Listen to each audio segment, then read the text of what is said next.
The following program contains shockingly brilliant insights. If you suffer from a lack of dark sunglasses, Randall may not be right for you. Check with your optometrist. I'm rolling.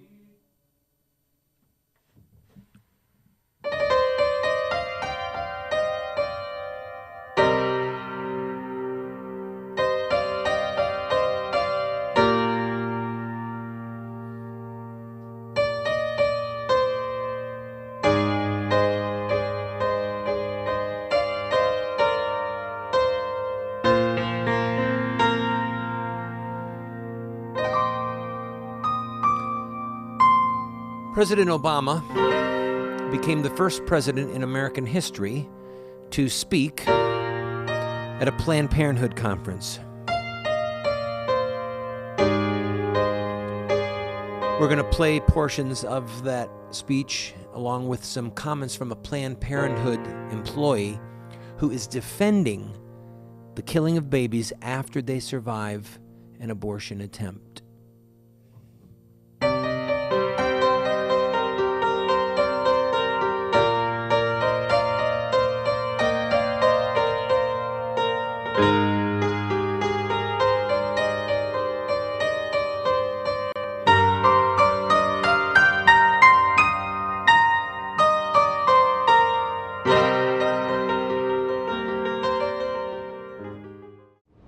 Speaking the truth when others hold their tongues. Wrestling for justice with left-wingers and crocodiles. Resisting the temptation to keep the peace at any price. The only talk show host who writes his own theme music, Randall Terry.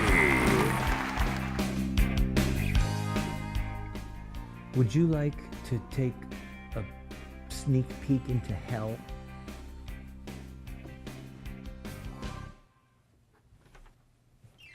Planned Parenthood.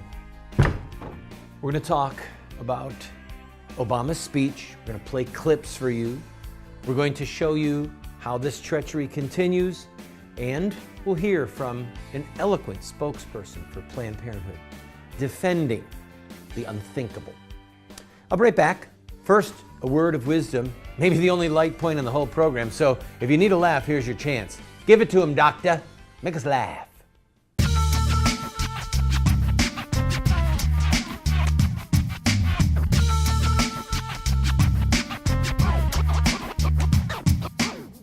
The second law of thermodynamics is exactly like the Second Amendment. No, you nitwit. Entropy has nothing to do with the right to keep and bear arms. What I mean is that they're both laws.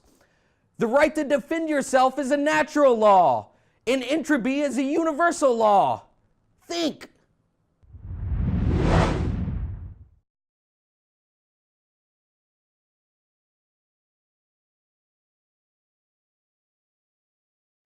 Welcome to the program, friend. If you have small children in the room, today would be one of those programs where you would probably want to scoot them out, leave it to your discretion about age-appropriate images of victims. President Obama, as I've already told you, spoke recently, just a couple days ago, at a Planned Parenthood convention, being the first sitting president to do so. He did it in the midst of the Kermit Gosnell trial, the man-standing trial for now 4 counts of murdering babies after they were born alive. Okay, he attempted to abort them, they were born alive, and he brutally murdered them. And third-degree murder charge on one of the mothers whose baby he killed, and she died as well. Planned Parenthood. Obama is speaking at Planned Parenthood. We're going to play some clips from his speech, but before I do, I want you to understand the depth of depravity that Planned Parenthood has. A Planned Parenthood spokeswoman recently testified before the Florida House of Representatives concerning a bill that is working its way through the Florida legislature regarding laws at abortion mills dealing with babies who survive an abortion and are born alive. Listen to this question and to her answer. It's just really hard for me to even ask you this question because I'm almost in disbelief. If a baby is born on a table as a result of a botched abortion, what would Planned Parenthood want to have happen to that child that's struggling for life? You're recognized. Thank you, Mr. Chairman. Well, we believe that any decision that's made should be left up to the woman, her family, and the physician. It's up to the doctor and the woman and the family to choose? Well, is this a joke? Ma'am, I meant to kill your child, but here it is instead, alive. What would you like me to do with it? What do you choose? You idiot! I chose to kill the baby 10 hours ago. My choice still stands. If I wanted a live baby, I'd be in a maternity ward. Kill the baby. It's disgusting. Listen to the next question from yet another House member from the Florida legislature. Thank you, Mr. Chairman. Along the same lines, you stated that that a baby born on a table as a result of a botched abortion, that decision should be left to the doctor and the family. Is that what you're saying? It should. Thank you, Mr. Chairman. That decision should be between the patient and the healthcare provider. Go ahead, sir. Thank you, Mr. Chairman. I think that at that point, the patient would be the child struggling on a table. Wouldn't you agree? You're recognized. That's a very good question. I really don't know how to answer that. I don't know how to answer that?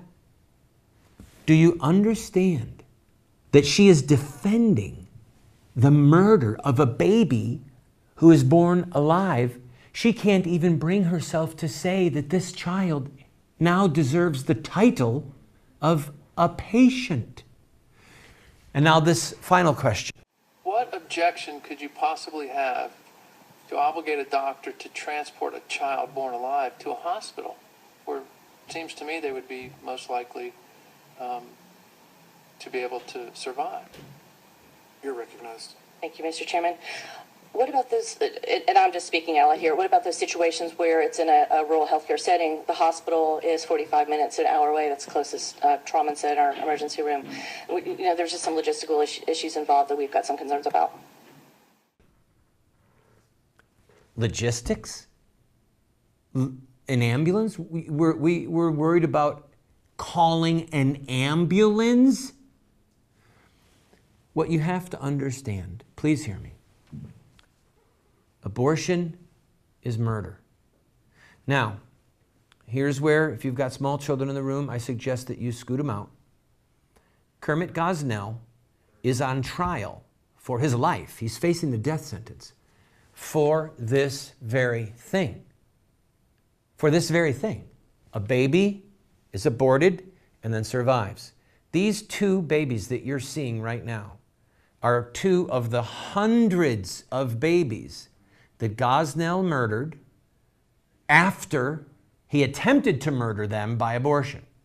He tried to abort them, they were born alive, and that larger baby was found in a freezer along with dozens of other children. He was saving their feet in jars like demonic trophies. Or I should say trophies inspired by demons. So when I come back, I'm going to start to play clips from President Obama's speech at Planned Parenthood. But you have to understand what Obama is defending. It is from the pit of hell. And for any of you who this horrific Holocaust has touched, there is mercy in God. There is forgiveness with Christ. He shed his blood for you, for me, for all of us, so that we could be forgiven. I'm not trying to hurt anyone's feelings, but we must speak up for these victims. And I thank God for this network, for these affiliates who have the courage to say, we will not be collaborators by silence. We will not be collaborators by covering up this Holocaust.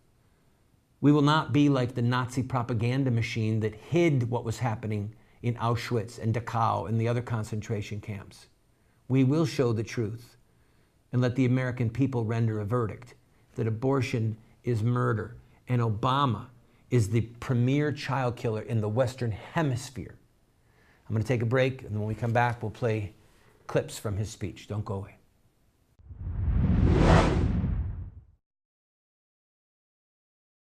Every day in America, over 3,500 babies are torn apart by abortion.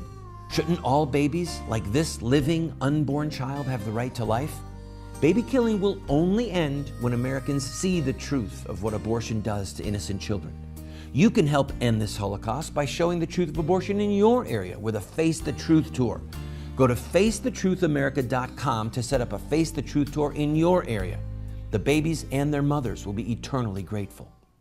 In the 1980s, banks introduced designer checks. When my buddy George Johnson inquired at the bank, they had nothing for pro-lifers. So the Johnsons created beautiful pro-life bank checks showing babies with a strong pro-life message. You can speak out for life with every check you write, whether personal or business checks. Be a voice for babies with these pro-life checks. Go to prolifecheckguy.com to see more. That's prolifecheckguy.com.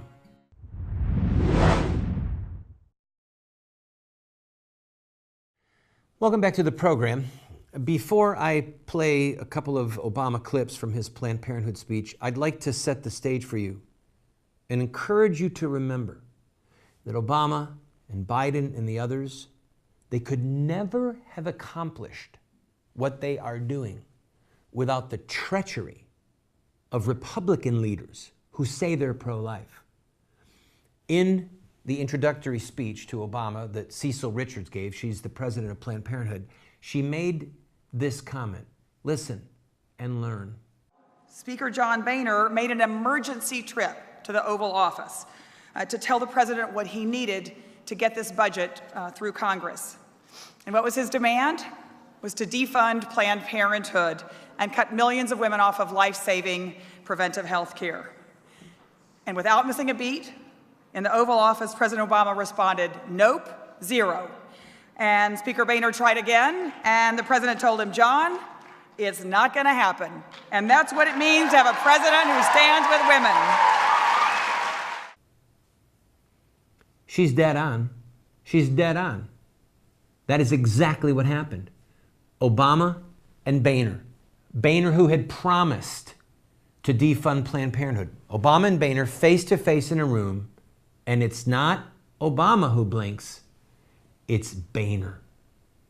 This would not even be a debate right now if Boehner, who controls the purse strings, all right, the House of Representatives controls the purse strings of the federal budget.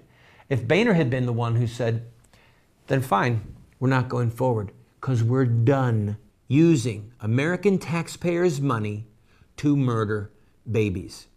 Remember this face, ladies and gentlemen, the face of John Boehner. This is the face of an accessory to murder. All right, let's hear from President Obama. Lane, please play that first clip. That women should be allowed to make their own decisions about their own health. It's a simple principle. Friend, killing babies is not health care. It's not health care. This is a euphemism, okay?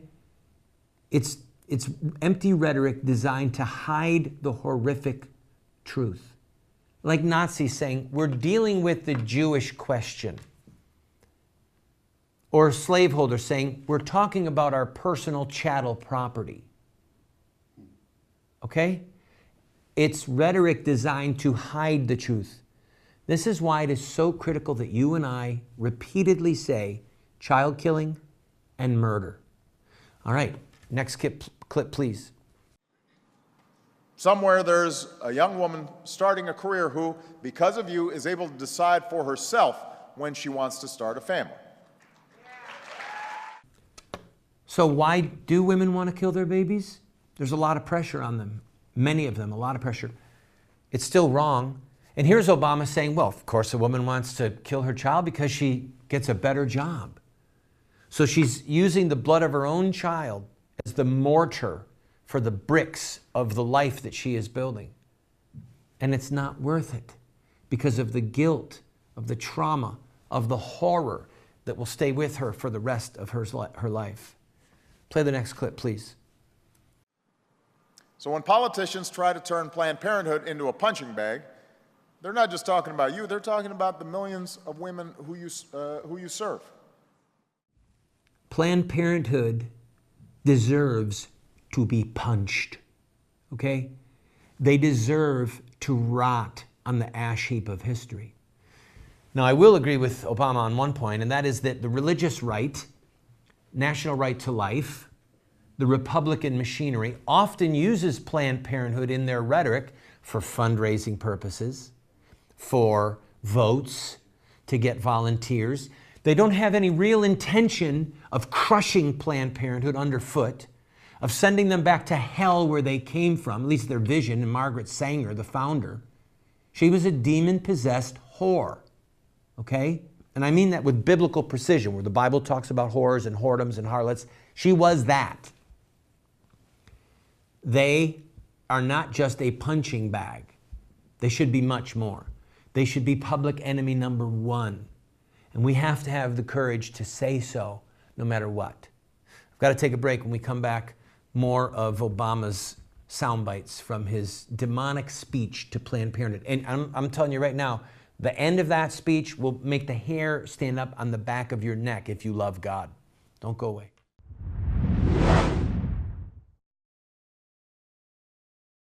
Do you want to have knowledge, wisdom, discernment?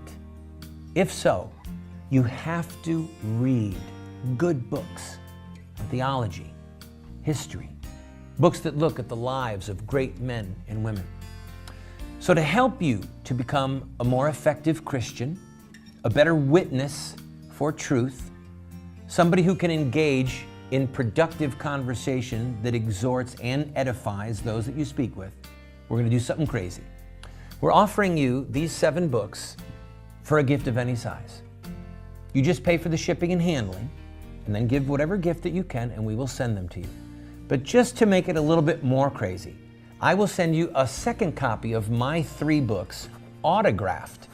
You can give them as a gift to your pastor or to a family member and help extend truth and justice in the world. This is while supplies last.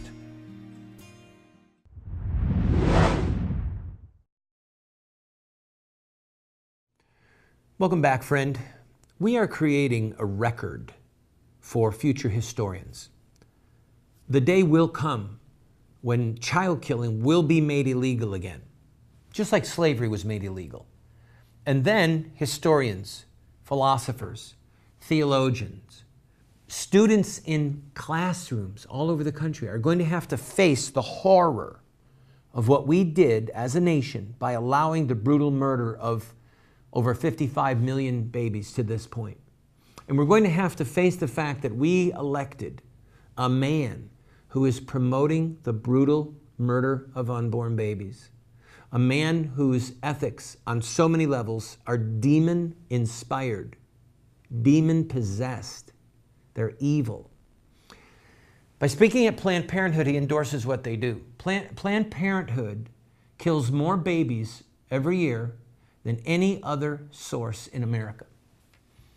I again want to warn you, in this segment, we will show some of the images of the victims. And again, remember, we're doing this for the sake of people right now, but also for future history.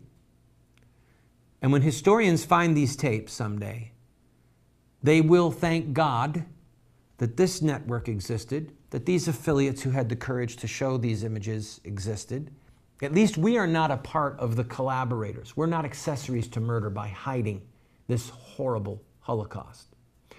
Listen to Obama mock the 1950s. So the fact is, after decades of progress, there's still those who want to turn back the clock to policies more suited to the 1950s than the 21st century. Well, President Obama, this may come as a shock to you, but God's commandments don't change. God's laws don't change. God doesn't become hip and realize, yeah, that whole thing about not murdering and not fornicating and not committing adultery, I've got to change with the times. No, President Obama. Your ethics are evil. All right, now here, let's listen to him mock local government. By the way, Over 42 states, 43? He said 42 states have now tried to restrict a woman's right to choose. And look at what they're doing up in North Dakota and in Mississippi. Play the tape. It's horrible. In North Dakota, they just passed a law that outlaws your right to choose starting as early as 6 weeks, even if a woman's raped. A woman may not even know that she's pregnant at 6 weeks. In Mississippi, a ballot initiative was put forward that could not only have outlawed your right to choose, but could have had all sorts of other far-reaching consequences, like cutting off fertility treatments, making certain forms of contraception a crime. That's absurd. It's wrong. It's an assault on women's rights, and that's why when the people of Mississippi were given a chance to vote on that initiative, they turned it down. And Mississippi is a conservative state. Go ahead, President Obama. Mock the American people. Stand with the child killers. Your day of reckoning is coming soon enough. There's a day of reckoning for all of us, friends. And if President Obama doesn't repent and he approaches the throne of God with blood-drenched hands, what do you think is going to happen? I'm going to take a break. When we come back, his closing remarks to Planned Parenthood. Woe to President Obama. Woe to him.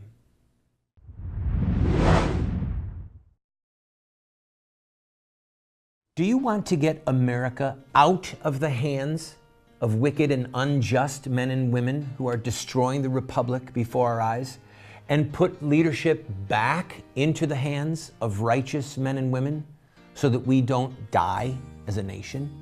Well, you're talking about social revolution, and there are rules in social revolution. We can look at the victorious social revolutions of the past, such as the end of slavery, the end of child labor, women's voting rights, the end of segregation, and so much more, and learn from their victories. Look at their actions, their images, their rhetoric, their sacrifices, and their final fruit. We will send you this series that originally cost $129, 7 books for students, 1 teacher's guide, if you'll give a gift of any size and just pay for shipping and handling. Take advantage of it today.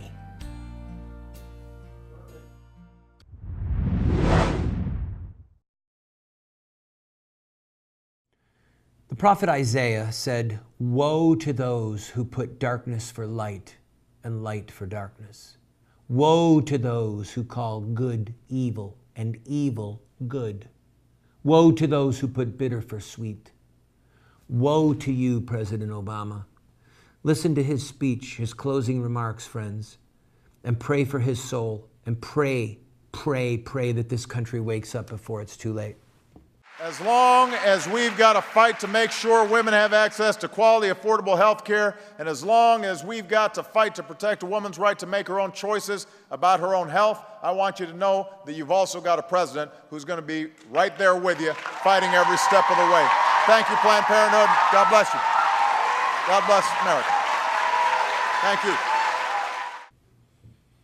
Are you hearing that? He has said, "I've got your back. I'm going to fight with you to keep killing babies." And then he has the unmitigated, brazen godlessness to say, "God bless you. God bless America," while the blood of these babies is crying out from the ground for vengeance. In this closing minute, you're going to see some of the babies who have been murdered by Gosnell and in Planned Parenthood abortion mills. And again, I warn you, there's some very sad pictures coming up. And again, I say to you, if you don't know Christ as your Savior, turn to Him and receive forgiveness so that you can be reconciled with your baby in heaven. Some of these babies you are now seeing were pulled from dumpsters outside of Planned Parenthood. These babies that Gosnell murdered in cold blood. And Planned Parenthood says that if this baby is born alive, it's up to the doctor and the woman to choose what to do with this baby. This is a grave evil. And God said in Isaiah chapter 1 that He would not hear the prayers of His people because they were covered with blood. So Obama's invocation that God bless America is not only empty rhetoric and hollow evil, it borders on blasphemy to invoke the name of God to bless the shedding of innocent blood. God save us. God forgive you, Obama.